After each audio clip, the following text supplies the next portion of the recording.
Arambai News Guwahati da Maithelongi pau tawiribasingbu ihan handumaktada chingangbam Sujitrani khurumjari. Huzingasigi samlappa mariba pausing lawirase. Assamgi athoba mapari Ahom General Lachit Borphukangi chahi chamri suba mapok kumon thoromgi theme song ngarang release tawkhre. CM Himanta Biswa Sarmana Janata Bhavanda Assamgi Heartthrob Jubin Gargna sakpa theme song asi release tawkhi. Police Commando CRPF amadi BSF na chingbana akhanaba rally amasu chatki. Kamrup Metropolitan District ta Lachit Borphukangi mapok kumon thoram numit tarukni chupna pangthokadoribane. Asida sunatana lakliba November kunmari New Delhi da su Lachit Divas thoram pangthokadori masi Home Minister Amit Shah su saruk yagadoribane.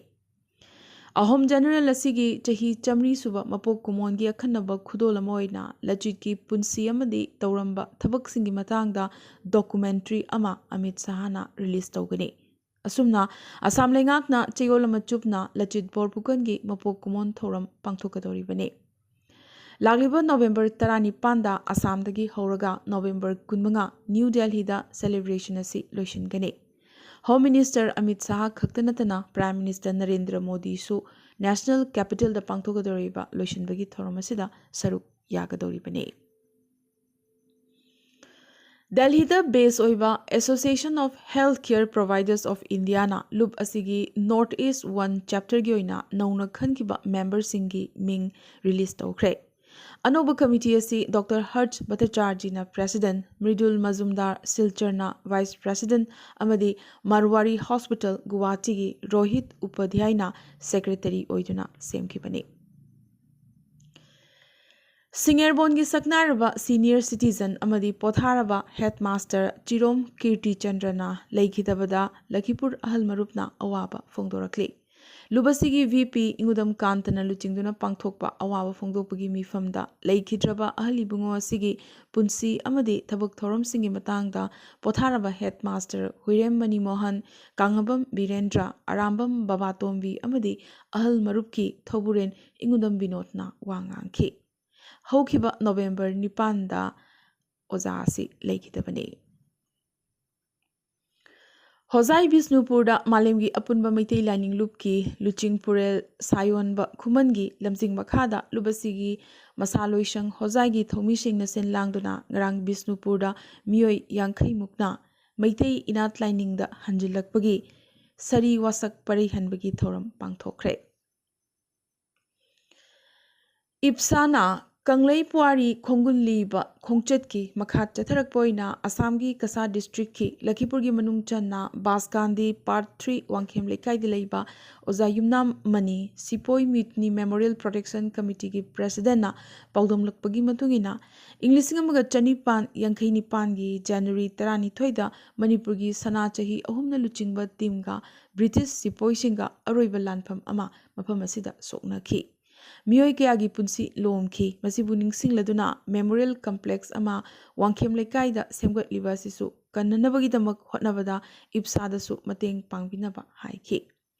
Jaipur Kamranga GP da Ayuk Ipsagi Thomi Singbu, Laurembam Chandrakanta, Leima GP, President M. Gauramani, Secretary GP Amadi Official Singna, Taramna Oglobagi Matung, GP gi team Amadi Lamyan Banding Singlupki Kangbuna, Irabotna, Lotuna Lairamba, Mapam Amadasu, Chetuna, Yenki. Kanglei Puari Kungulibagi Thoram Ama, Kamranga Kasada Pangthoki. Pamasi, Irabot Ningsing Lupki, President, Moirang Them Gauраmanina, Preside Toki Amadi, Ipsagi President, Taurangbam Birjitna, Chief Guest Oiki. Irabot ki matangda nainaraba matung Irabot ki Memorial Complex ama sananabagi damag mahaka loinaramba M Rajmohan gi machanupa M Gauраmanina lambigha animakai kathoki haina W Guneshwar Secretary General Ipsana Thadoropa Chirol amana phongdorakli. Furup amana ST lista chanba natraga chandaba haibasi National ST Commission na lepkadaba phirepni STDCM na mitaibu ST lista chalhalu haina demand toriba sida Hill Areas Committee gi maikaidagi oppose tobugi wafam amata leite masigi matangda Prime Minister Narendra Modi amadi Chief Minister N Birena chapchaba phirep ama laurakani haibagi thazaba lei haina committee asigi chairman loinana nungba kendrigi MLA su oriba Dipu Kangmaina phongdorakli. Ahanba Manipur Rifles ki banquet hall da Home Department na sinduna pangthokiba homecoming ceremony ki thoramda tongan ba lalholu mangagi kadar kuntrama thoina khulaiga konana CMN Birenda surrender tawkhre.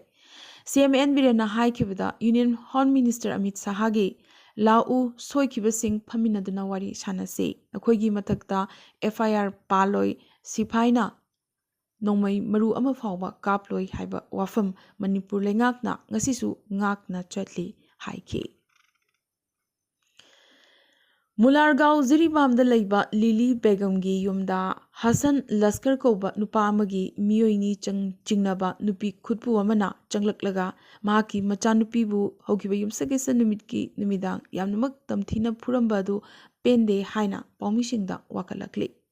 Lily Begum hauzik Jiribamgi hospital dagi anaba henjilaktuna Silcharda kanna laying chatharibane adubo asiguma tanja asida kari maramgidamak asuk tamthina mayumda changlaklaga mafam marang khangdana machanupida phuramlibano haina Lily Begumgi imungna wakalakli. Aroibada paumisingna thijiluba matamda Hassan Laskar hariba miyoy asi Bangladeshi machane Aingi wangmada Jiribamda changlaklaga makubokna mapa saraga voter lista mahaki ming asi chankhibani haiba khangba ngamlakhi. Tuzungningai oiraba handaki Delhi gi mihad adugi matangda thihumbagi thabak leptana chathari.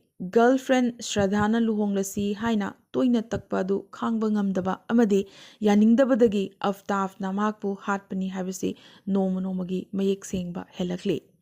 Makoigi bhara yumdagi surgical glove phangkibadu Shraddha hatpa amadi kakpada sinaramgani kanna chingnari. Aftab ki machinadi Shraddha haukiba me kunithoida mayumdagi thoki madudagi mahak halakhitre amadi mahakna phone su puraga chatkhi hairi.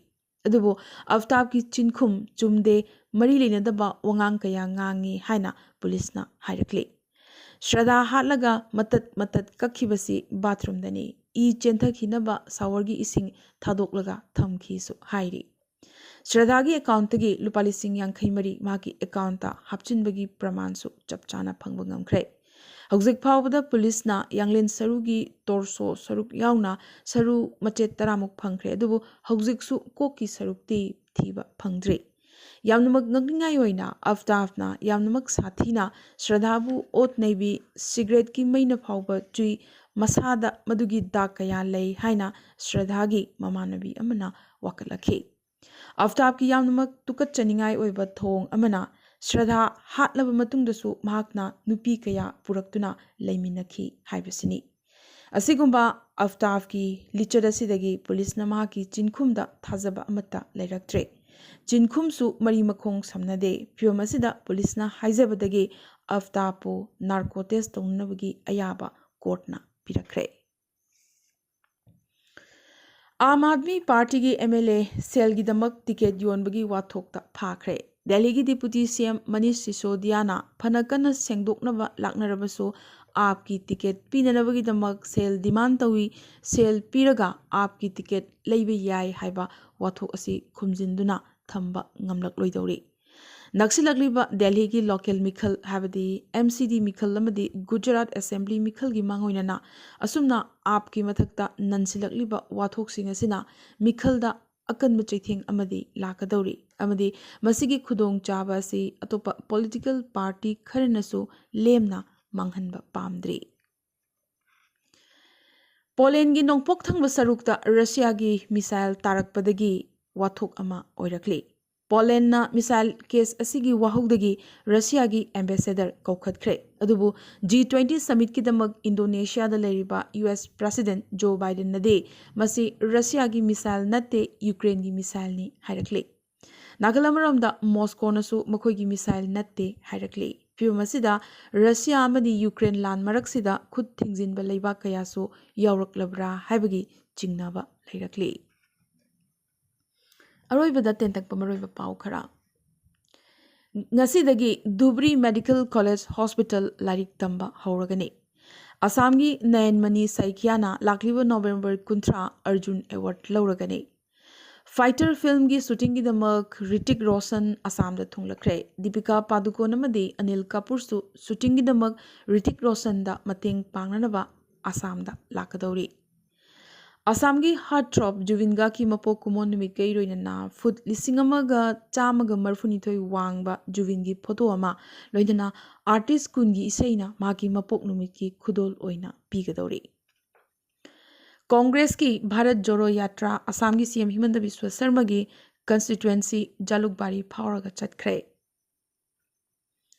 Shillong थोखिबा लंबी accident अमदा Indian army की colonel अमा लेखिद्रे Meghalaya high court ना Umiam lake फता हाउदी अमोट अकाई लंगथब थिंगननबा स्टेट लेंगाक्ता हाइरख्रे नागालैंड की सीएम नेफ्यू रियोना ngasi नागा खुनाइदा मथौ तारिबसी ngakpi heiba amadi amaga yanaba purakpa ngambasini haiki Mizoram की नाथियाल डिस्ट्रिक्ट स्टोन क्वारी अमा निंखारकपदगी मियोई कया फुमजिनखिबदु लौथोकनबगी होटनबा लेप लेट्री हौजिक फावबदा हकचांग तरा लौखलकप ngamkhre मखा ताना थिहुंबगी खोंजंग लेपतना चथरी मिजो स्टूडेंट्स यूनियन ना कंस्ट्रक्शन कंपनी ABCI की मथक्ता यामना मक्कन्ना पेंदबा फोंदोरक्ले चन्ना कांगलोन ngaktabadagi नाथियाल डिस्ट्रिक्ट की लाइबक थिबा थोदो असि थोकलिबनी हाइना वकलक्ले प्राइम मिनिस्टर नरेंद्र मोदी नसु मिजोरम की स्टोन क्वारी निंखाइबगी थोदो असिदा लेखिद्रबगी मरी मता सिंगदा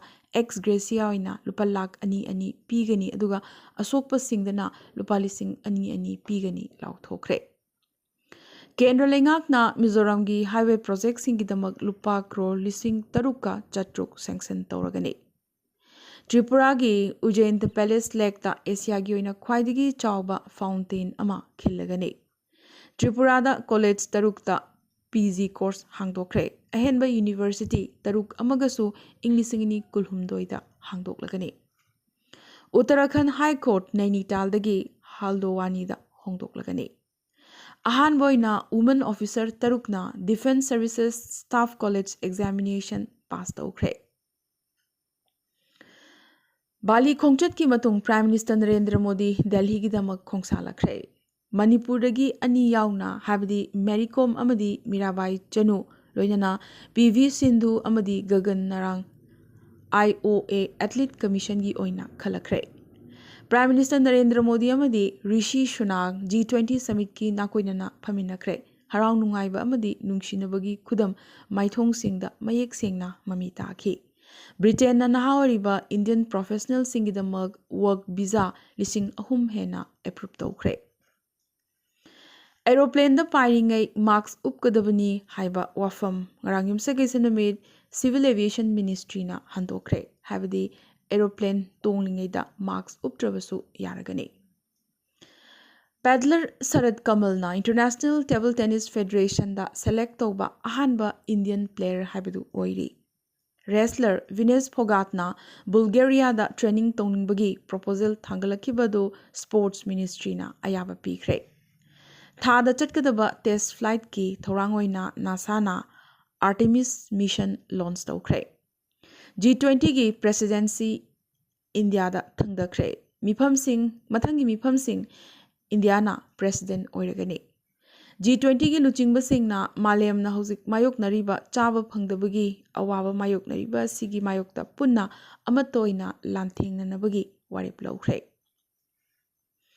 इंग्लिसिंगनी कुनमरी की US प्रेसिडेंट मिखल की दमक हानगी प्रेसिडेंट डोनाल्ड ट्रम्प ना मिरेप ओइगनी लाउथोखरे अमदी इलोन मार्क्स ना मंगोदा क्रिटिसाइज तौबगी दमक यामद्रबदा ट्विटर एम्प्लॉई कुन तांथोखरे